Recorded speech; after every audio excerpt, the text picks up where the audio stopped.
Hello बच्चों, आइए start करते हैं बायोलॉजी। आपका ये बायोलॉजी का चैप्टर होगा जिसमें आप लोग ब्लड के बारे में पढ़ेंगे।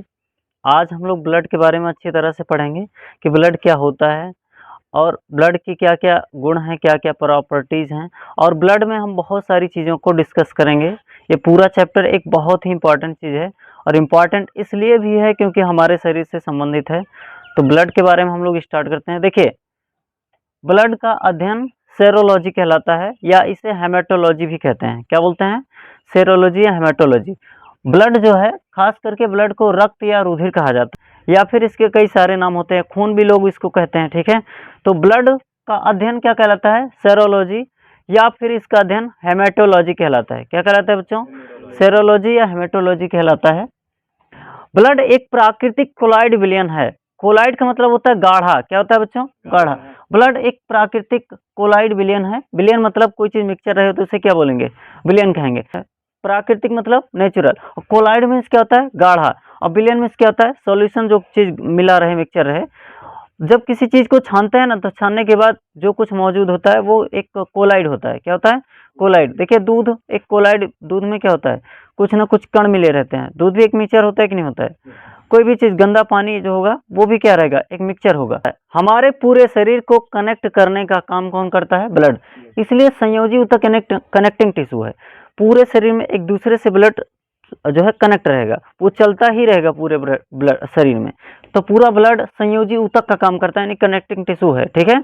जुड़ा रहता है पूरे शरीर में। जो ब्लड है यहाँ से जा रहा है, हार्ट से आ रहा है, फिर इधर ट्रांसफर हो रहा है, डबल नस होती है ना, क्योंकि एक धमनी एक सिरा होता है और उधर से धमनी से ब्लड जाएगा पूरे शरीर में, लौट के आएगा सिरा से। इसका मतलब यह है कि हमारा शरीर जो है क्या है? कनेक्टिंग टिश्यू है। कैसा टिश्यू है बच्चों? कनेक्टिंग टिश्यू है, यानी संयोजी ऊतक है, ठीक है। कि ब्लड का पीएच मान कितना होता है? 7.4। इससे थोड़ा बहुत घट बढ़ जाएगा, लेकिन आप मान के चलिए जो एकदम एग्जैक्ट होगा 7.4 होगा, ठीक है। इसका स्वभाव कैसा होगा? स्वभाव क्षारीय होगा। स्वभाव कैसा होगा बच्चों? क्षारीय होगा। तो अगर आपसे पूछेगा कि ब्लड का स्वभाव यानी स्वाद में कैसा होता है, तो क्षारीय होता है। स्वस्थ व्यक्ति में लगभग 5.5 लीटर ब्लड पाया जाता है। महिलाओं में ब्लड की मात्रा थोड़ा कम होती है, पुरुषों में ज्यादा होती है, ठीक है। स्वस्थ व्यक्ति में ब्लड की मात्रा होती है 5.5 लीटर, ठीक है। और लाल रंग क्यों होता है ब्लड का? लाल रंग हीमोग्लोबिन के कारण होता है, क्योंकि हमारे ब्लड में हीमोग्लोबिन नामक एक तत्व पाया जाता है, प्रोटीन होता है। और इसी वजह से हमारा ब्लड क्या होता है बच्चों? इसी वजह से हमारा ब्लड लाल होता है। आप कभी देखे हो कि कट वट जाता है तो रेड कलर का ब्लड निकलता है, और वो रेड कलर का ब्लड है क्यों? हीमोग्लोबिन की वजह से। किसकी वजह से बच्चों? हीमोग्लोबिन की वजह से हमारा ब्लड लाल होता है, ठीक है। अब दूसरा चीज ये है कि देखिए, हमारे शरीर में ब्लड तो ट्रांसफर हो ही रहा है, क्योंकि हमारे शरीर में पूरा ब्लड दौड़ ही रहा है, क्योंकि हार्ट से ब्लड पूरे शरीर में जाता है और वहां से लौट के आता है। देखिए, यहाँ से जाएगा पूरे शरीर में, पैर वैर में, खोपड़ी उपड़ी में, हर जगह ब्लड ट्रांसफर होता है। जब हर जगह ब्लड जा रहा है तो क्या लौट के आएगा कि नहीं आएगा? आएगा। तो जब जाएगा तो कुछ चीजों को लेके जाएगा, और आएगा तो कुछ चीजों को लेके आएगा। अर्थात वो खाली नहीं आता है। वो जब ब्लड जाता है, फेफड़े से ब्लड जाएगा, क्योंकि फेफड़े में भी ब्लड जाता है। वो ब्लड फेफड़े से जब पूरे शरीर में जा रहा होता है तो ऑक्सीजन को पूरे शरीर में ट्रांसफर करता है, लेके जाता है, ठीक है। जब ब्लड पूरे शरीर में लेके जाता है तो ऑक्सीजन को लेके जाता है, लेकिन जब पूरे शरीर से वो लौट के आता है तो कार्बन डाइऑक्साइड को लेके आता है, ठीक है। मतलब कहने का अर्थ ये है कि वो परिवहन का काम करता है। इसके अलावा जब आप जो भी चीजें खाते हो, जैसे आपने भोजन किया तो खाना खाओगे तो खाना कहाँ जाएगा? पेट में जाएगा। खाना पेट में जाएगा तो छोटी आंत में जाएगा। छोटी आंत में जाएगा तो छोटी आंत क्या करेगा? उसमें से जो भी न्यूट्रिशंस हैं, खाने में से जो भी भोजन में से न्यूट्रिशंस है, नहीं पोषक तत्व हैं, विटामिन हैं, जो भी चीजें हैं, जो भी चीजें आप खा रहे हैं, उसकी ऊर्जा है, ग्लूकोज है, वो पेट से कहाँ जा रहा है? मांसपेशियों में, या कुल मांसपेशी है ना, तो उन मांसपेशियों में जाता है और मांसपेशियां ले लेती हैं। मांसपेशी में हमारा कोशिका मौजूद होती है, और वो कोशिकाएं उसको क्या करती हैं? आराम से इसको अपना ले लेती हैं, उसको छोड़ देती हैं, तो वहां से वो कार्बन डाइऑक्साइड लेके आता है।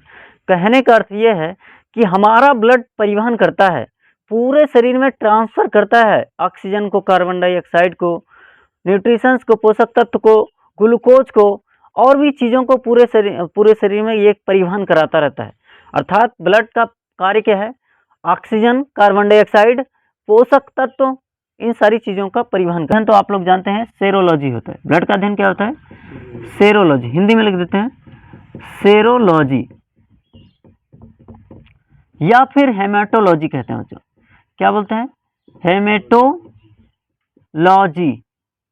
हेमेटोलॉजी, सेरोलॉजी या हेमेटोलॉजी कहलाता है, ठीक है। अब देखते हैं बच्चों रक्त का निर्माण कहाँ होता है।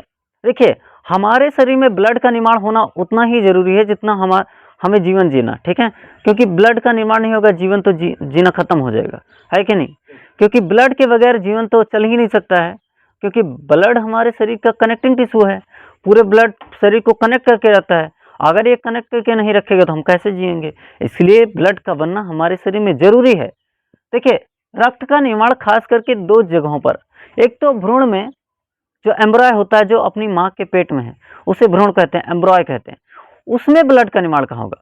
और दूसरा चीज जो है कि जो व्यक्ति बड़ा हो गया, जैसे हम लोग हैं, आप लोग हैं, उसमें ब्लड का निर्माण कहाँ होगा। तो जो मिसोडर्म है या जो भ्रूण है, एम्ब्रॉय है, जो बच्चा है, जो बेबी है, जो अपनी माँ के यूट्रस में है, बच्चा अपनी माँ के पेट में है, पेट में नहीं होता है, बहरहाल यूट्रस में होता है, गर्भाशय में, उसमें ब्लड का निर्माण लीवर में होता है। देखो लीवर के मिसोडर्म में वयस्क जो व्यक्ति होता है, जो जवान होता है, एडल्ट होता है, उसमें रक्त का निर्माण जो होता है वो हड्डी के बीचों बीच में होता है। हड्डी के बीचों बीच में ये होता है अस्थि मज्जा, बोन मैरो। क्या होता है बच्चों? अस्थि मज्जा, बोन मैरो, इस जगह पे ब्लड का निर्माण होता है। ये खास करके आरबीसी का निर्माण करता है। तो ये आरबीसी का निर्माण करके हमारे ब्लड में मिक्सचर करता रहता है, पूरे शरीर में देता रहता है। और जो यंग है, एडल्ट है, उसमें ब्लड का निर्माण हड्डी के बीचों बीच में होता है। हड्डी के बीचों बीच में आपका बोन मैरो पाया जाता है। वो जालीनुमा संरचना होती है, इस तरह से, ऐसे जालीनुमा संरचना होती है बच्चों, इस तरह से ऐसे जालीनुमा संरचना होती है, इसमें ही ब्लड का निर्माण होता है। ज़्यादा से ज़्यादा ब्लड बन ही जाएगा तो ये ब्लड जमा कहाँ होगा? तो पूरा हड्डी मिलके क्या कर रही है? ब्लड का निर्माण कर रही है। और जब ज़्यादा होता है तो ये ब्लड को यहाँ स्प्लीन पाया जाता है। स्प्लीन को हम लोग तिल्ली कहते हैं या प्लीहा भी कहा जाता है। स्प्लीन को या तो तिल्ली कहेंगे या क्या कहेंगे बच्चों? प्लीहा। तो इस तरह से जो प्लीहा होता है ये हमारे ब्लड को कहाँ स्टोर करके रखता है? स्प्लीन में यानी प्लीहा में इसको स्टोर करके रखता है आराम से, ठीक है। ब्लड बैंक किसे कहा जाता है? स्प्लीन को। सुनिए, जब हमारा ब्लड पूरी तरह से, देखिए आरबीसी जो होता है, हमारे ब्लड में आरबीसी पाया जाता है और ये आरबीसी का ही निर्माण कर रहा होता है, आरबीसी का ही निर्माण करता है खास करके, ठीक है। तो आरबीसी हमारे शरीर में जब बन रहा होता है, पूरी तरह से जब ब्लड में तैर रहा होता है, तो आरबीसी होता है, ये कण के जैसा होता है। जैसे पानी में बालू डाल दो, मिट्टी डाल दो, वैसे ही उसके कण रहेंगे, वैसे ही ये कण होता है आरबीसी। ये ब्लड में पाया जाता है और ये क्या करता है? उसी में रहता है ब्लड में, लेकिन इसका जीवन काल केवल 120 दिन रहता है। आरबीसी कितना दिन जीवित रहता है? 120 दिन। तो ये क्या करता है बच्चों? ये ब्लड में रहेगा, 120 दिन बाद ब्लड में ही नष्ट हो, ब्लड में ही डेथ कर जाएगा। आपके शरीर में तैरते हुए कहाँ जाएगा? स्प्लीन में। तो स्प्लीन इसको क्या करेगा? पूरी तरह से इसको खत्म करेगा, गलाएगा। अर्थात कहने का अर्थ ये है कि ब्लड बैंक किसे कहा जाता है? ब्लड बैंक कहते हैं, या फिर इसे क्या कहते हैं? ये क्या करता है? स्प्लीन इसको नष्ट भी करता है, ठीक है। तो ब्लड बैंक यानी ब्लड का बैंक कौन है? स्प्लीन है, पूरी तरह से स्टोर करने का काम करता है बच्चों। अगला है रक्त परिसंचरण की खोज किसने किया था? तो ब्लड हमारे शरीर में जिस रास्ते से चलता है, जिस नस के माध्यम से चलता है, उन नसों को ही क्या कहा जाता है? रक्त परिसंचरण खोज। रक्त परिसंचरण यानी रक्त चल रहा है, किस माध्यम से चल रहा है, कौन से रास्ते से चल रहा है, उसकी खोज किसने किया था? तो विलियम हार्वे ने, एक वैज्ञानिक थे, विलियम हार्वे ने रक्त परिसंचरण की खोज किया था, ठीक है। एक होता है बच्चों कोलेस्ट्रॉल, ये कितना होना चाहिए? 180 ग्राम से 200 ग्राम तक, ठीक है। अब समझाते हैं कोलेस्ट्रॉल क्या होता है। हमारे ब्लड में कभी कभी ना तैलीय गुण ज़्यादा हो जाता है, तैलीय मतलब चिपचिपापन ज़्यादा हो जाता है।